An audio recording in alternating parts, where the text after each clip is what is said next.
Hello everyone. आज के session में हम देखेंगे एसक्यूएल इनर जॉइन। हमारे पास डिफरेंट डिफरेंट टाइप के जॉइंस है, जैसे हमने देखा अपने प्रीवियस सेशन में। उसमें से ही एक टाइप है हमारे पास inner join. Inner join basically हमें प्रोवाइड करता है दोनों टेबल के मैचिंग रिकॉर्ड्स। जिस आईडी पे हम बेसिकली कंडीशन लगाते हैं, वो आईडी जहां जहां दोनों टेबल में मैच करेगी, वो पूरे रिकॉर्ड हमको वो रिट्राइव करेगा। इस तरह से दोनों टेबल के जो मैचिंग रिकॉर्ड रहेंगे, वो हमको रिट्राइव होंगे। सिंटेक्स देखते हैं इसका, किस तरह से लिखते हैं हम इसको। सेलेक्ट पर्टिकुलर कॉलम जो हमको चाहिए वो हम यहाँ पर लिखेंगे। From first table, table name one, inner join लगाएंगे हम table name two on table name one dot column name equal to table two dot column name. ये कॉलम नेम दोनों टेबल का कॉमन कॉलम रहेगा जिसपे हम ज्वाइन करते हैं। तो इस तरह से हम ज्वाइन सिंटेक्स लिख सकते हैं इनर ज्वाइन के लिए। एग्जाम्पल देख लेते हैं इसका, किस तरह से लिख सकते हैं हम। एक और एक अगर हमारे पास टेबल है सेलेक्ट स्टार फ्रॉम डिपार्टमेंट, तो ये उसके दो कॉलम्स है, डिपार्टमेंट आईडी, डिपार्टमेंट नेम। इसी तरह हमारे पास एक दूसरा टेबल है select star from employ detail. इसमें हमारे पास चार कॉलम है। इसमें ये डिपार्टमेंट आईडी हमारी फॉरेन की है, इसमें डिपार्टमेंट आईडी प्राइमरी की है। तो ये दोनों टेबल के बेसिस पे हम ज्वाइन लगा सकते हैं दोनों टेबल के अंदर। तो अगर हम दोनों के बीच में इनर ज्वाइन लगाएंगे तो हम देखते हैं क्या आउटपुट मिलता है हमको। Select employee detail dot employee ID, employee detail dot employee का name, department dot department name, employee detail dot employee salary from department. First table हमारा इनर ज्वाइन लगा रहे हैं हम एम्प्लॉय डिटेल, सेकंड टेबल हमारा on department dot department ID जो हमारा common column है equal to employee detail dot department ID.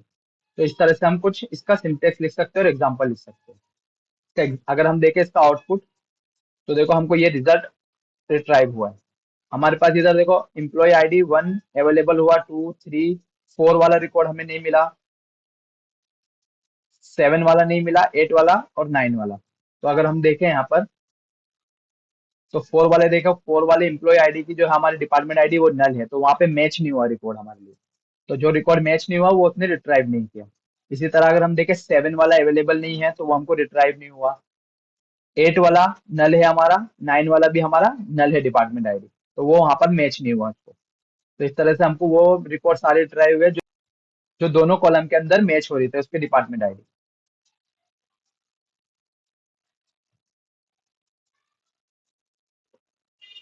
इसको एक बार प्रैक्टिकली देखते हैं हम किस तरह से करते हैं हमारा एसक्यूएल का इनर ज्वाइन। इनर ज्वाइन को प्रैक्टिकली देखते हैं हम। यहाँ पर हमारे पास थ्री टेबल्स अवेलेबल है। सेलेक्ट स्टार फ्रॉम कस्टमर्स, इसको क्वेरी करते हैं हम। इसमें हमारे पास है कस्टमर आईडी, कस्टमर नंबर और सिटी। ऑर्डर्स के टेबल को क्वेरी करते हैं। इसमें हमारे पास ऑर्डर आईडी है, ऑर्डर नंबर है, ऑर्डर क्वांटिटी है। कस्टमर आईडी भी इसमें हमारे पास अवेलेबल है, इसमें ये फॉरेन की है और हमारे कस्टमर के टेबल में प्राइमरी की है। तो ये कॉमन कॉलम है हमारे पास, इस पे हम ज्वाइन लगा सकते हैं दोनों टेबल के बीच में। और ये प्रोडक्ट आईडी अवेलेबल है हमारे पास, ये भी कॉमन कॉलम है प्रोडक्ट के टेबल का। तो इस तरह से हम इसको भी ज्वाइन लगा सकते हैं। प्रोडक्ट के टेबल को हम अगर चेक करें, तो हमारे पास थ्री कॉलम्स अवेलेबल है, प्रोडक्ट आईडी, प्रोडक्ट नेम और क्वांटिटी। तो प्रोडक्ट आईडी पे हम ज्वाइन लगा सकते हैं। देखते हैं हम कस्टमर्स और ऑर्डर्स के टेबल में किस तरह ज्वाइन लगाते हैं। क्वेरी देखते हैं उसकी। Select C dot customer ID, C जो है हमने एलियास दिया है कस्टमर के टेबल के ऊपर, कस्टमर एस सी, जिससे हमें कस्टमर का नेम फुल ना लिखना पड़े, यहाँ पे एलियास यूज कर सकते हैं। Select C dot customer ID comma C dot customer number comma O ले रहे हम ऑर्डर के लिए, O dot order ID comma O dot order number comma O dot order quantity from हमारा left table customers as C, inner join लगा रहे हैं हम orders as O on particular किस कॉलम पे लगा रहे हैं हम दोनों को, C dot customer ID, O dot customer ID, ये दोनों का कॉमन कॉलम है, तो इस पे हम ज्वाइन लगाएंगे। तो इस तरह से हम क्वेरी लिख सकते हैं। अगर हम इसको एग्जीक्यूट करें, तो देखो हमारे पास customer ID, customer number, order ID, order number, सब एक ही रिजल्ट पुट में दो टेबल का हमको आउटपुट मिल गया है। और यहाँ पर अगर हम देखें तो हमको सिर्फ मैचिंग रोज ही मिली है। अगर हम चेक करें हमारे ऑर्डर के टेबल के अंदर,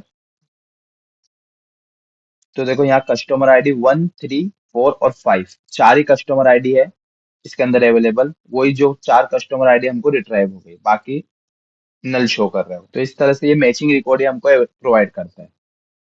आगे हम देखते हैं, अगर हमको थ्री टेबल्स पे ज्वाइन लगाना है, थ्री टेबल्स को ज्वाइन करना है एक साथ, तो किस तरह से लिख सकते हैं हम। उसके लिए हम लिखेंगे select C dot customer ID C dot customer name, ये हमारे फर्स्ट टेबल का कॉलम है। कस्टमर को हमने सी एलियास लिया है, कॉमा सेकंड टेबल्स के कॉलम हमारे ऑर्डर्स के O dot order ID, comma O dot order number, comma O dot order quantity, comma ये थर्ड टेबल्स ले रहे हैं हम, थर्ड टेबल का हमारे कॉलम से P dot product ID, comma P dot product name. तो जो जो कॉलम हमको चाहिए वो हम यहाँ पर मेंशन कर देंगे हमारे। From customers as C, customers के टेबल पे हमने एलियास लिया है सी। इनर जॉइन दूसरा टेबल हमारा ऑर्डर्स एस ओ, इस पे हम जॉइन लगा रहे हैं on C dot customer ID equal to O dot customer ID, customer ID के कॉलम के ऊपर हमने ज्वाइन किया है। इनर ज्वाइन लिखेंगे हम आगे, प्रोडक्ट टेबल को फिर से ज्वाइन करेंगे एज पी ऑन, किस पे ज्वाइन कर रहे हैं हम, O dot product ID is equal to P dot product ID. Order के टेबल में भी हमारे पास प्रोडक्ट आईडी अवेलेबल है और प्रोडक्ट के टेबल में भी हमारे पास प्रोडक्ट आईडी अवेलेबल है, तो इस पे भी हम ज्वाइन कर सकते हैं O dot product ID is equal to P dot product ID. तो इस तरह से हम एक और टेबल यहाँ पर इसके आगे इनर ज्वाइन लिखकर इस तरह से ऐड करके ज्वाइन कर सकते हैं।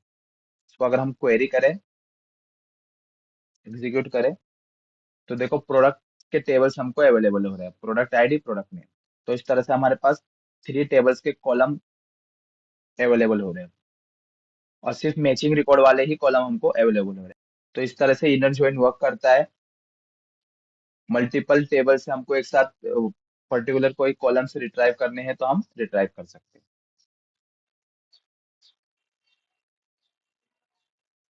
आपका आज का टास्क रहेगा, ये पर्टिकुलर डेटा डायग्राम अवेलेबल है हमारे पास। हमने देखा हमारे डेटा डायग्राम वाले सेशन में किस तरह से हम डेटा डायग्राम, डेटाबेस का डेटा डायग्राम क्रिएट करते हैं। तो ये डेटा डायग्राम के बेसिस पे आपको एक क्वेश्चन क्वेरी सॉल्व करने हैं। First, write SQL query to get product ID, product name, product number, comma product subcategory name from production.product table and production.product subcategory table। इसका आउटपुट आपको 295 रोज मिलना चाहिए। इनर जॉइन से करना है आपको ये solve. Second, write SQL query to get product subcategory ID, product subcategory name, product category ID, product category name from production.product subcategory table and production.product category table। इसका आउटपुट आपको आना चाहिए 37 रोज इनर जॉइन से अगर आप करते हैं इसको तो। Third, write SQL query to get product ID, product name, product sub category name, product category ID from production dot product table, production dot sub category table and production dot product category table. Three tables को join करके आपको ये retrieve करना है। इसमें आपको output मिलेगा 295 रोज। तो ये आज के आपके टास्क रहेंगे। आज का सेशन हम यहीं पे एंड करते हैं। Thanks for watching the video.